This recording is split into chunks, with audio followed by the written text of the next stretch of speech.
بسم اللہ الرحمن الرحیم۔ السلام علیکم ورحمۃ اللہ وبرکاتہ۔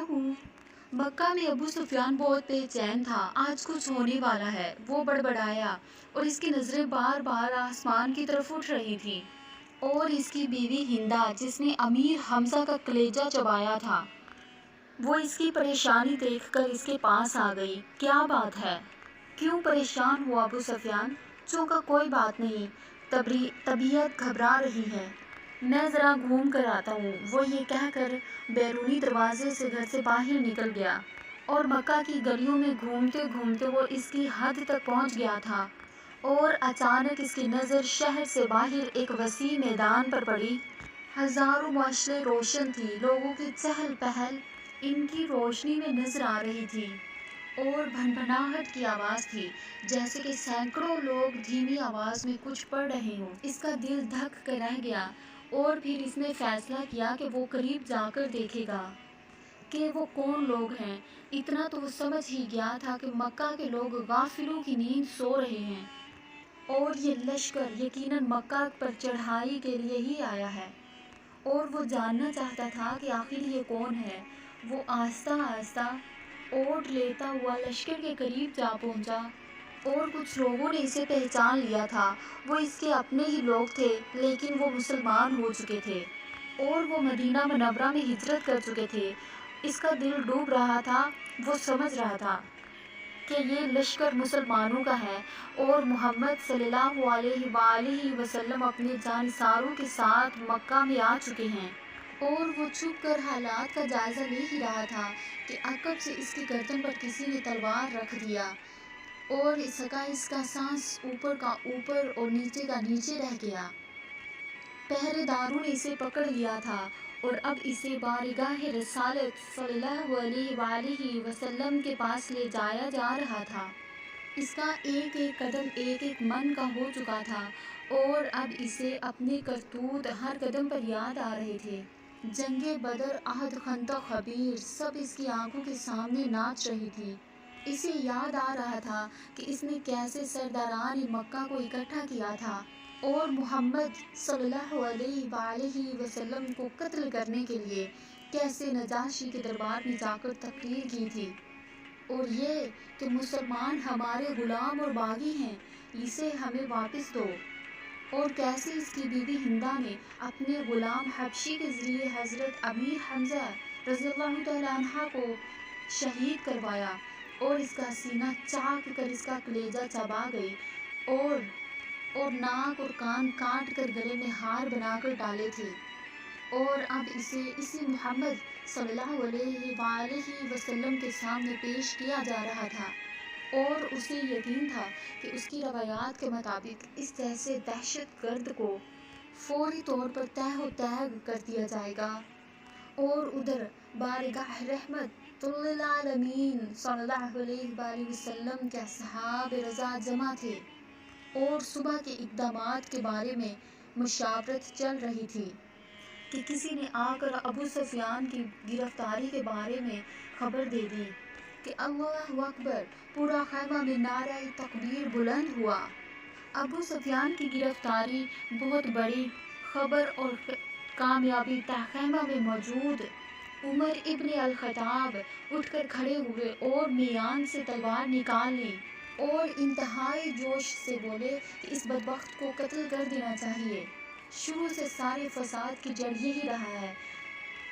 اور پھر چہرہ مبارک رحمت للعالمین صلی اللہ علیہ وآلہ وسلم پر تبسم نمودار ہوا، اور ان کے دلوں میں اترتی ہوئی آواز گونجی، بیٹھ جاؤ عمر، اسے آنے دو۔ عمر ابن الخطاب رضی اللہ تعالی عنہ آنکھوں میں گیز لیے حکم رسول اللہ صلی اللہ علیہ وآلہ وسلم کی اطاعت کرتے ہوئے بیٹھ تو گئے، لیکن ان کے چہرے کی سرخی بتا رہی تھی۔ اور پھر اتنے میں پہرے داروں نے بارگاہ رسالت میں حاضر ہونے کی اجازت چاہی، اور پھر اجازت ملنے پر ابو سفیان کو رحمت للعالمین صلی اللہ علیہ وآلہ وسلم کے سامنے کچھ اس طرح سے پیش کیا گیا کہ اس کے ہاتھ اس کے عمامے کی پشت پر بندھے ہوئے تھے، اس کے چہرے کی رنگت پیلی پڑ چکی تھی، اور اس کی آنکھوں میں موت کے سائے لہرا رہے تھے۔ लम्हाए रिसालत माब सल्लल्लाहु अलैहि वसल्लम हुए और असहाब रज़ियल्लाहु ताला अन्हा ने एक अजीब जुमला सुना, इसके हाथ खोल दो और इसे पानी पिलाओ। बैठ जाओ अबू सुफियान। अबू सुफियान हारे हुए जवारी की तरह गिरने के अंदाज में खैमे के फर्श के ऊपर बिछे हुए कालीन पर बैठ गया। फिर पानी पीकर इसे कुछ हौसला हुआ तो इसने नज़रें उठाकर खैमा में मौजूद लोगों की तरफ देखा। उमर इब्न खिताब रज़ियल्लाहु ताला अन्हा की आंखें गुस्से से सुर्ख थीं। हज़रत अबू बकर इब्न कहाफ़ा रज़ियल्लाहु ताला अन्हा की आंखों में इसके लिए अफसोस था। हज़रत उस्मान के चेहरे पर अजीज़ दारी और अफसोस का मिला जुला तासुर था।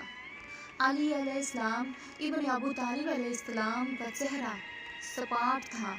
इसी तरह से बाकी तमाम असहाब के चेहरा को देखता देखता आखिर इसकी नज़र मोहम्मद सल्लल्लाहु अलैहि वसल्लम के मुबारक चेहरा पर आकर रुक गई, जहाँ पर जलालत और रहमत के खूबसूरत इम्तिजाज के साथ कायनात की सबसे खूबसूरत मुस्कुराहट के साथ थी और कहा, कहो अबू सुफियान, कैसे आना हुआ?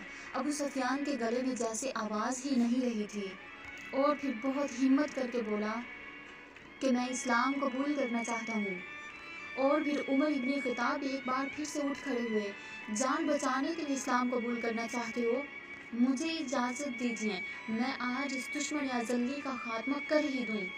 इनके मुंह से कुफ जारी था। बैठ जाओ। उमर रसालत मुआब सल्लल्लाहु अलैहि वसल्लम ने नरमी से फिर फरमाया, बोलो अबू सुफियान, क्या तुम वाकई इस्लाम कबूल करना चाहते हो?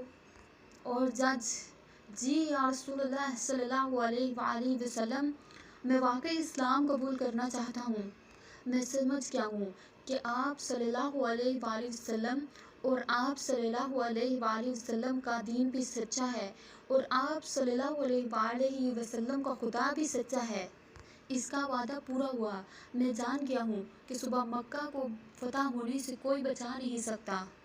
चेहरा रिसालत सल्लल्लाहु अलैहि वसल्लम पर मुस्कुराहट फैली और कहा, ठीक है अबू सुफियान, तो मैं तुम्हें इस्लाम की दावत देता हूँ और मैं तुम्हारी दरख्वास्त कबूल करता हूँ और जाओ तुम आज़ाद हो।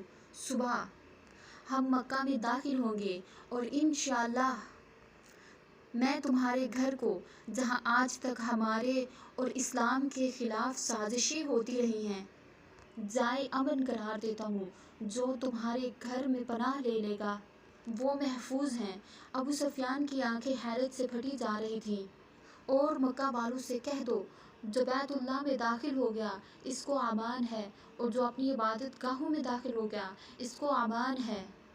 यहाँ तक कि जो अपने घरों में बैठा रहा इसको अमान है। और जाओ अबू सुफियान, जाओ और जाकर सुबह हमारी आमद का इंतज़ार करो और कहना मक्का वालों से कि हमारी कोई भी तलवार मियान से बाहर नहीं होगी, हमारा कोई भी तीर तरकश से बाहर नहीं होगा, हमारा कोई भी नेज़ा किसी की तरफ सीधा नहीं होगा जब तक हमारे साथ कोई लड़ना न चाहेगा। और फिर अबू सुफियान ने हैरत से नबी करीम सल्लल्लाहु अलैहि वसल्लम की तरफ देखा और कांपते हुए होंठों से बोलना शुरू कर दिया, अशहदु अल्ला इलाहा इल्लल्लाह व अशहदु अन्ना मुहम्मदन अब्दुहु व रसूलुहु।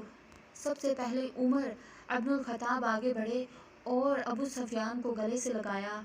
मरहबा ए अबू सुफियान, आज से तुम हमारे दीनी भाई हो गए और तुम्हारी जानो माल हमारे ऊपर वैसे ही हराम हो गया जैसे एक मुसलमान की दूसरे मुसलमान पर।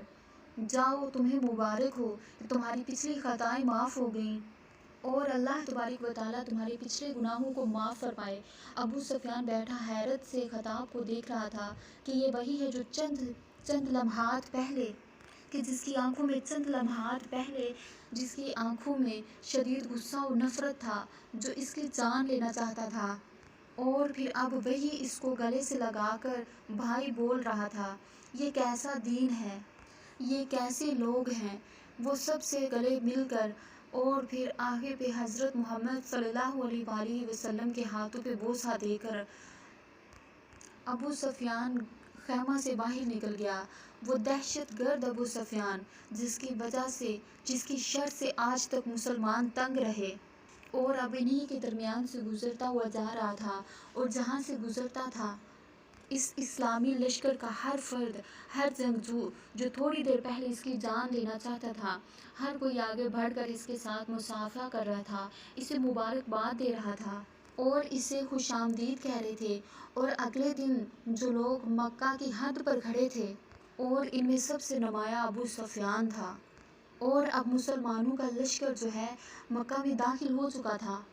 किसी भी एक तलवार, किसी भी एक नेज़े की अन्य और किसी भी एक तीर की नोक पर खून का कतरा भी नहीं था। लश्कर इस्लाम को हदायत मिल चुकी थी कि किसी के भी घर में दाखिल न होना, किसी की भी इबादत गाहों को नुकसान न पहुंचाना, किसी का भी पीछा न करना, औरतों और बच्चों पर हाथ न उठाना, किसी भी शख्स का माल न लूटना। बिलाल हबशी आगे आगे ऐलान करता जा रहा था कि मक्का वालों, आज रसूल अल्लाह सल्लल्लाहु अलैहि वसल्लम की तरफ से आप सब के लिए आम माफ़ी है। किसी से भी इसके साबका अमाल के लिए बाज़ पर्स नहीं की जाएगी। जो भी शख्स इस्लाम कबूल करना चाहे वो कर सकता है, जो अपने साबका दिन पर रहना चाहे वो रह सकता है। सभी को इनके मज़हब के मुताबिक इबादत करने की खुली इजाज़त होगी। सिर्फ मस्जिदुल हराम और बैतुल हराम में बुत परस्ती की इजाज़त नहीं होगी। किसी से भी उसका माल छीना नहीं जाएगा, किसी से भी उसकी माल अराज़ी नहीं की जाएगी। गैर मुसलमानों के जान और माल की हिफाजत मुसलमान करेंगे। हिंदा अपने घर के दरवाजे पर खड़ी मुसलमान के लश्कर देख रही थी और इसका दिल इस बात की गवाही नहीं दे रहा था कि हज़रत अमीर हमज़ा का कत्ल इसे माफ़ कर दिया जाए। लेकिन अबू सुफियान ने तो यही कहा था कि इस्लाम कबूल कर लो, सब गलतियाँ माफ़ हो जाएंगी। अब मक्का फतह हो चुका था। बिना जुल्म व तशद्दुद के, बिना खून बहाए, लोग जोग तर जोग आफाकी मज़हब को अख्तियार करने लगे। अल्लाह की तौहीद और रसालत का इकरार करने मस्जिदुल हराम में जमा हो रहे थे। तभी मक्का वालों ने देखा कि एक हजूम में हंता भी शामिल थी और इस्लाम की तालीमात में सिखाया था, बिस्मिल्लाह